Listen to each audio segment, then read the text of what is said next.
Welcome to another round of the BRSCC Mazda MX5 Super Cup and Super Series. This weekend we've got them both together joining the GP circuit here at Donington Park. Now the guys are about to go out for the first race of the day and Matt Pickford has put it on pole for the Super Series.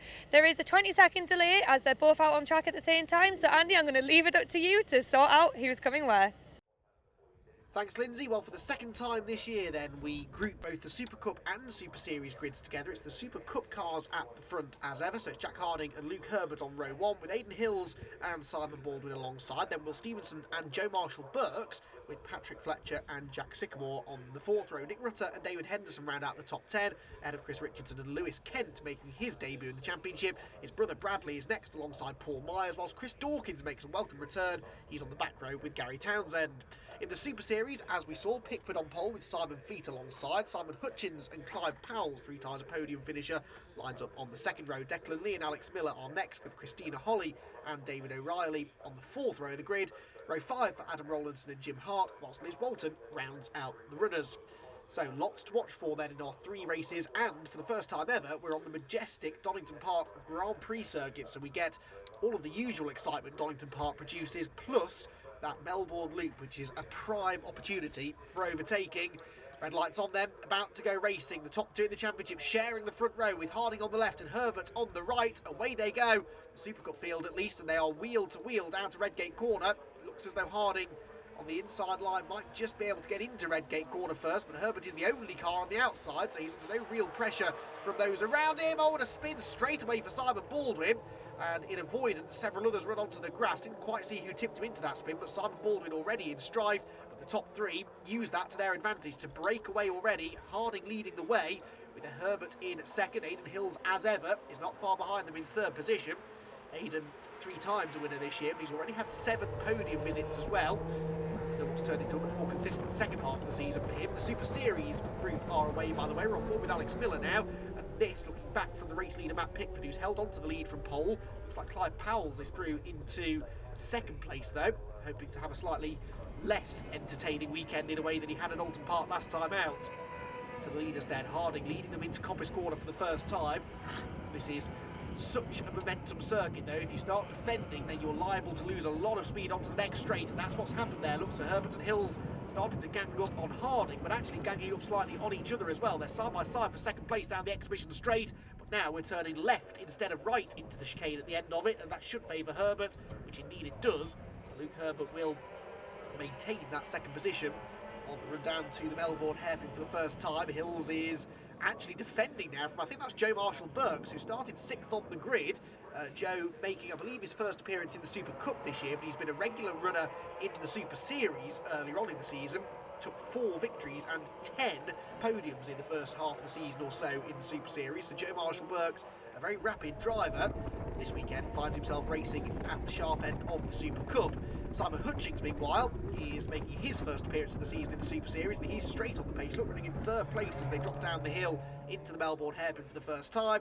At the end of the opening lap in Super Cup, it is Harding leading the way from Herbert 2nd. Now Herbert arrives here at Donington Park with a very handy 12-point championship advantage, and that's after the drop scores are applied as well, so that is the reality of the situation. He's 12 points clear of Harding, with Aidan Hills a further 24 back, so Aidan is actually 26 points. Fastest lap, by the way, belongs to Jack Sycamore, the man who's back into 5th position again now, so that's significant because that's worth 2 championship points. It doesn't particularly help Sycamore's championship because he's a long way back in the points, but of course it stops any of our top 3 in the championship being able to score those 2 bonus points. So with the battling looking set to intensify again between the 3 of them, I don't think we'll see that change hands again either, so we're probably seeing the fastest of the laps in this race so far. Because once again, Hills starts to defend, backs Harding up into Herbert. That will, before too much longer, probably bring Patrick Fletcher back into play. They are, though, going on to the final lap of the race now. Can Aidan Hills hang on to this one? Jack Harding has a dive up the inside at Redgate Corner. That was a really late lunge, but the wide line is always going to be the preferable one on the exit of the corner, so Hills didn't have to panic too much.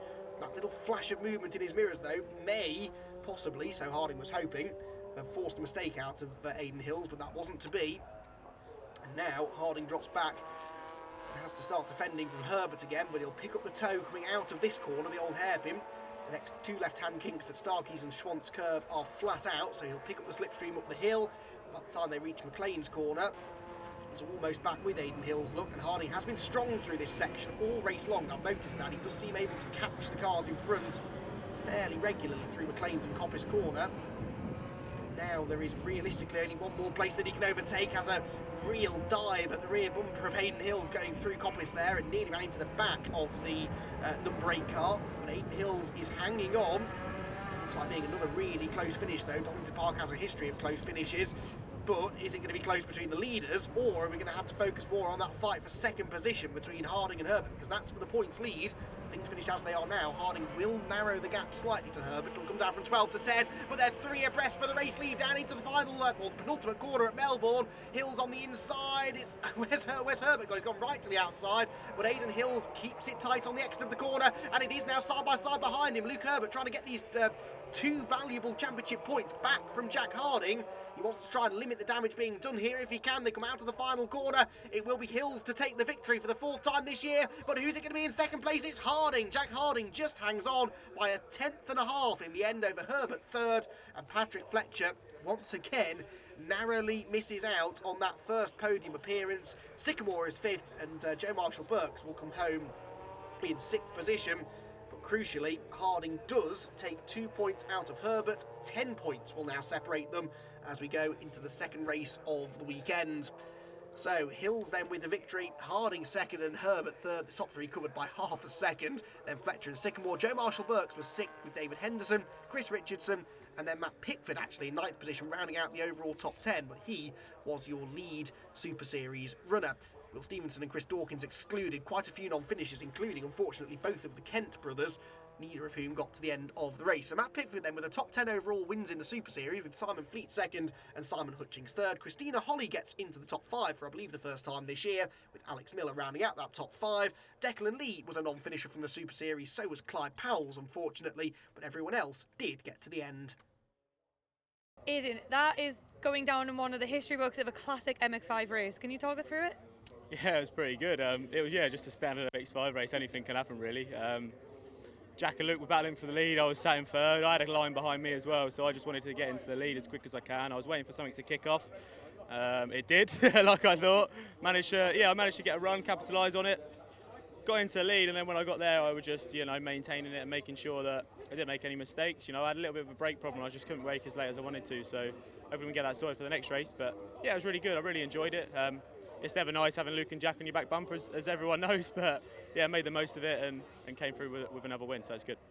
Race 2 is about to get underway here for the Super Cups, and Jack Harding is taking first blood over Luke and put it on pole position. So I'm going to leave it up to Andy to run you through all of the action. Yeah, so that championship battle then between the two of them continues, and Harding really needs to continue that form from race 1, try and take some more points out of Herbert in this one if he can. That's your front row then, with Aidan Hills, race 1 winner, 3rd, because he had the second fastest time in qualifying. Simon Baldwin alongside him. Joe Marshall-Burks and Jack Sycamore share the 3rd row, ahead of Patrick Fletcher and Nick Rutter on row 4. David Henderson and Chris Richardson are next, then Lewis Kent and Paul Myers, with Bradley Kent on row 7 alongside Gary Townsend, whilst Chris Dawkins and Will Stevenson did not set a time, so start from the back of the Super Cup grid.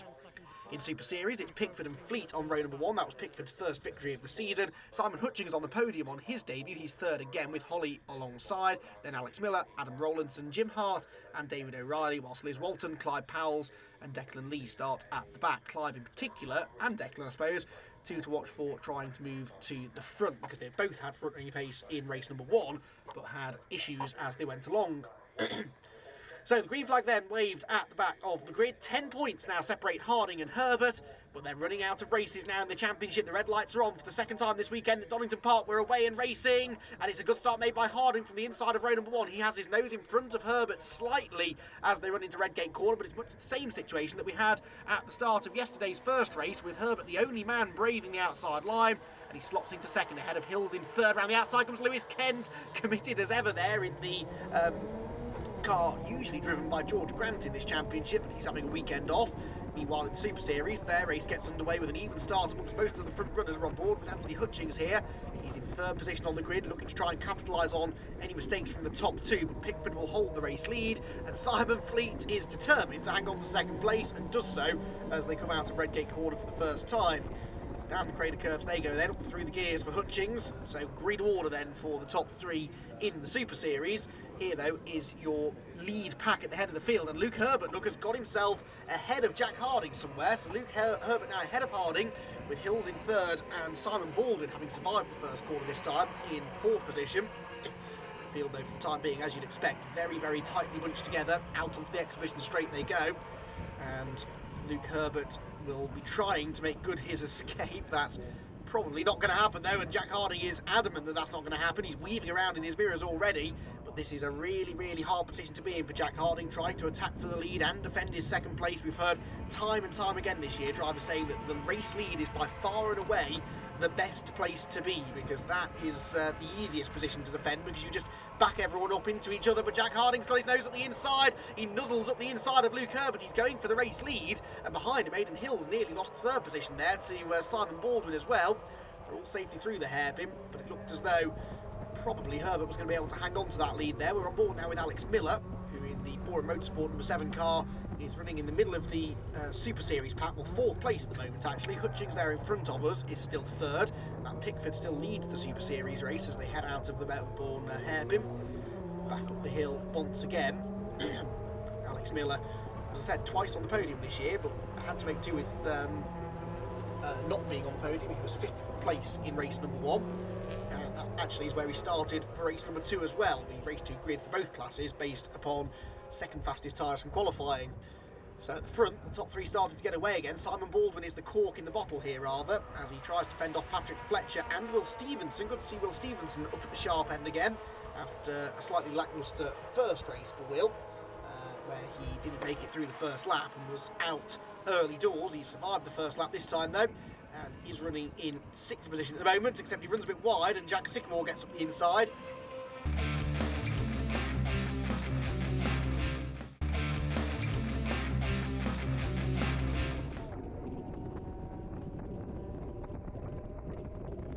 Simon Hutchings just actually falling away slightly now from Matt Pickford. The yellow machine you can see out in front takes a tight line there through the second part of the crater curves when he can afford to, because there's no one behind him to fill that gap on the right hand side. It's the old hairpin, but Hutchings will be getting a whiff of a slipstream here. If he can get another few car lengths closer, you'll probably find that the last few car lengths would disappear pretty quickly now, because the slipstream will tow him up to Matt Pickford's car.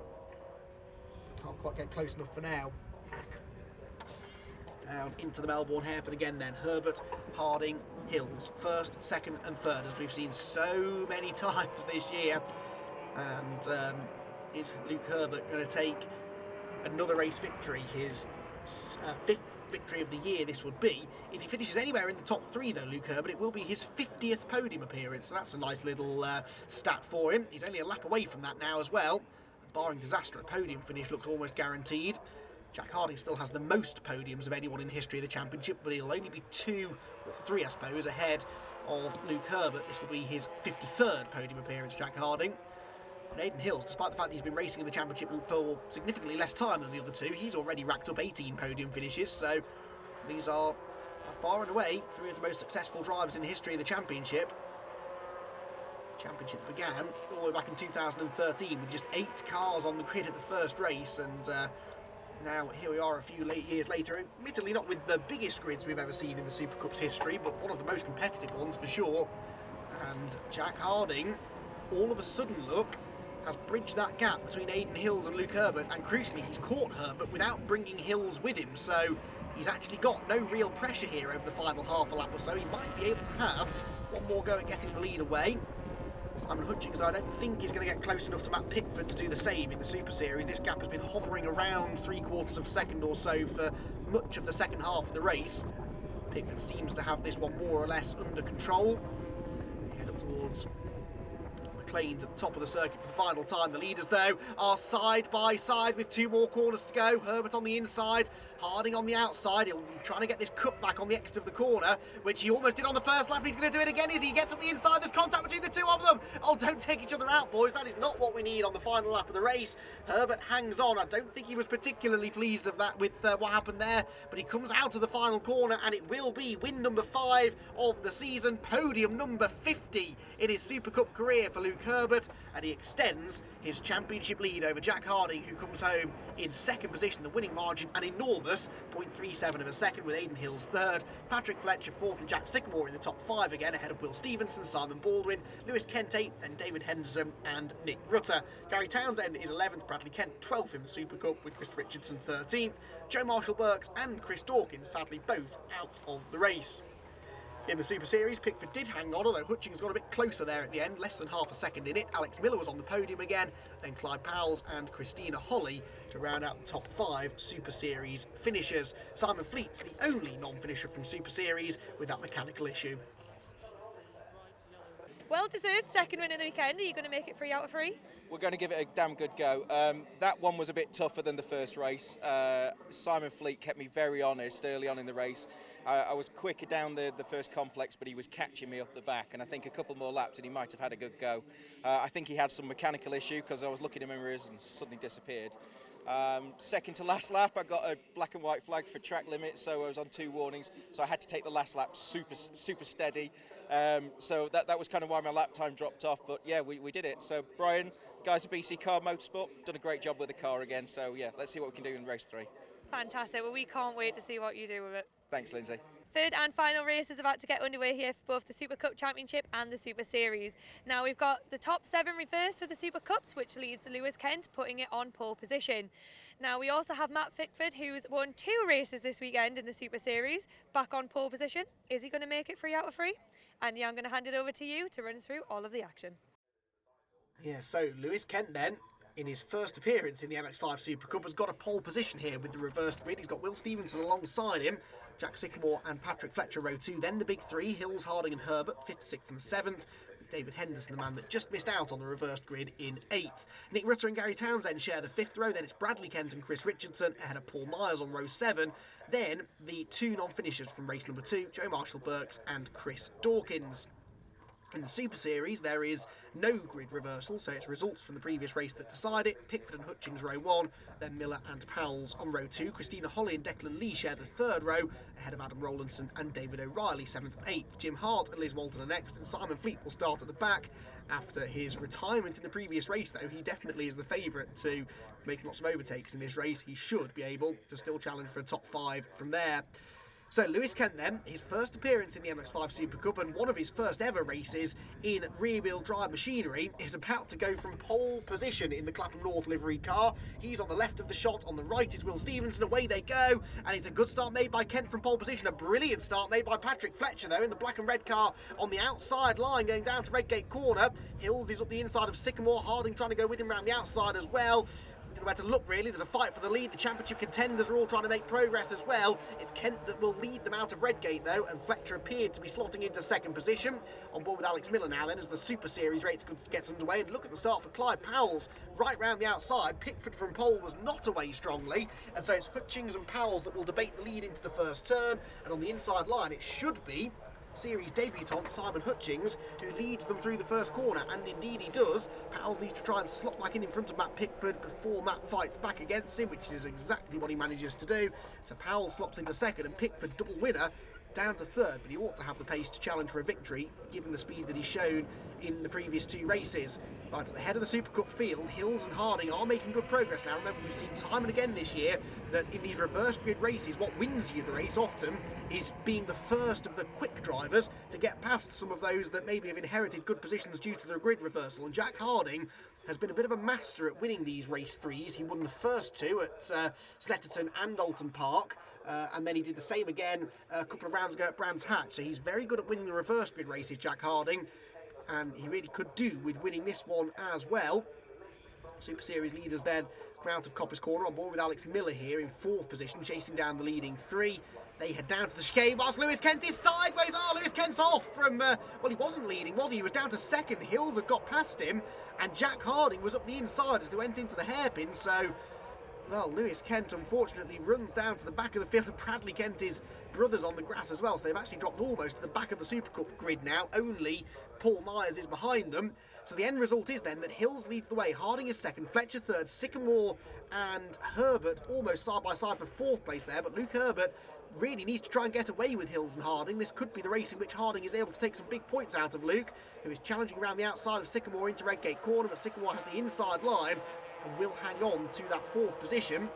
Remember that although Luke Herbert won the second race ahead of Jack Harding, Harding set the fastest lap, so they actually came out of it on exactly the same amount of points, so it is still a 10-point cushion for Herbert. Harding then needs to try and do something about this now, try and take some points out of his big rival in this race. Because we're on to the final lap of the race now. Hills has held on to the lead somehow, and I really don't know how, because he had the outside line into the Melbourne hairpin, and it's not often that you come out of that position in front, but he did hold on to the lead. Harding stays second, and Luke Herbert still trying to just close those extra few feet to be a genuine part of this battle. Down the hill, into the old hairpin they go again, and Harding has a little look at the inside, but he bails out of it. Hills, though, is a bit wide of the apex. They're going to rub again if they're not too careful on the exit of the corner, and now Luke Herbert does have a run on the pair of them, and Jack Harding has to try and fend him off. He can't afford to let Luke Herbert go through, and just as we saw in race one, Aidan Hills might be able to use this to his advantage. He's starting to get away. Jack Harding, at all costs, has to beat Luke Herbert in this race, and Luke Herbert suddenly is a much, much bigger threat to Jack Harding's second place than he's been at any other point in this race. They're side by side off Coppice Corner for the final time. The more they race like this, the more this is in the bag for Aidan Hills, but who will finish second, and what will that mean for the championship? They're wing mirror to wing mirror down the back straight. Herbert on the outside, but Harding's later on the brakes, gets into the chicane first. What about the exit speed, though? He's held on, so it's still going to be Harding in second place, and I don't think that Herbert's going to be close enough to challenge now into the last couple of corners. Luke Herbert gave it everything he had there. He should have had another lap or so there to really challenge them. He might have been able to find a way past, but as it is, it looks as though Aidan Hills is going to take his fifth victory of the season. Out of the final corner he comes. He's very happy, punches the air in delight. Jack Harding takes second place and the fastest lap, though. There will be 6 points between them as we go to the penultimate meeting of the year at Silverstone in a few weeks' time. Herbert salvages third, but it'll be a little disappointed with that. Sycamore is fourth, Stevenson fifth, just from Patrick Fletcher in sixth position. That was only just over a tenth of a second between them. And then Joe Marshall Burks, that is, with the new white front end on his car, ahead of Nick Rutter, David Henderson and Gary Townsend to round out the top 10, despite a track limits penalty of 5 seconds for Gary Townsend, but he was still salvage a top 10 finish at the end of the day. Hills then with the victory. Harding closes in on the championship lead, and Herbert will have some real work to do to hold on to it at Silverstone next time out. Just the one non-finisher, that was Chris Dawkins, whose return to the championship sadly has not gone to plan. In the championship standings then, there is the confirmation. 6 points in it after drop scores are applied, with Aidan Hills 32 points back. Patrick Fletcher is looking more secure in fourth now, whilst Gary Townsend equally is fairly safe in fifth. In the Super Series, it was Simon Hutchings that took his first ever victory in the MX5 Super Series. Simon Fleet was second, and Matt Pickford, double winner, has to settle for third this time. Alex Miller was fourth, with Clyde Powell's in fifth, whilst sadly Declan Lee was a non-starter. Aidan, talk us through that race, because all we could see was you and Jack. Well, yeah, that's all I could see was him. Don't think I looked forward very much. Yeah, we got into the lead early on, obviously starting fifth. Got through it as quick as I can. I didn't expect Jack to be there with me, so we got in the pack straight away. We got through, and yeah, it was just 20 minutes of just watching him, see where he was going. Sometimes I'd pull a bit of a gap, sometimes he'd get me back, and I just had to put the car in the right places. I'm absolutely over the moon, to be honest. You know, 2 wins. I've had 2 real bad rounds the last 2 rounds, so to come back, 2 wins and a third, over the moon. Well, we couldn't be happy for you, so we're going to let you go and enjoy this win, and hopefully we'll see you at Silverstone. Thank you. Yeah, obviously just got to say a big thanks to Dad, Erin, my sister, Grandad, James for coming, everyone that's helped us out. You know, it's been a hard couple of months with me being grumpy because I'm not winning races, so it's good to come back. 2 wins, yeah, over the moon. Can't wait for Silverstone.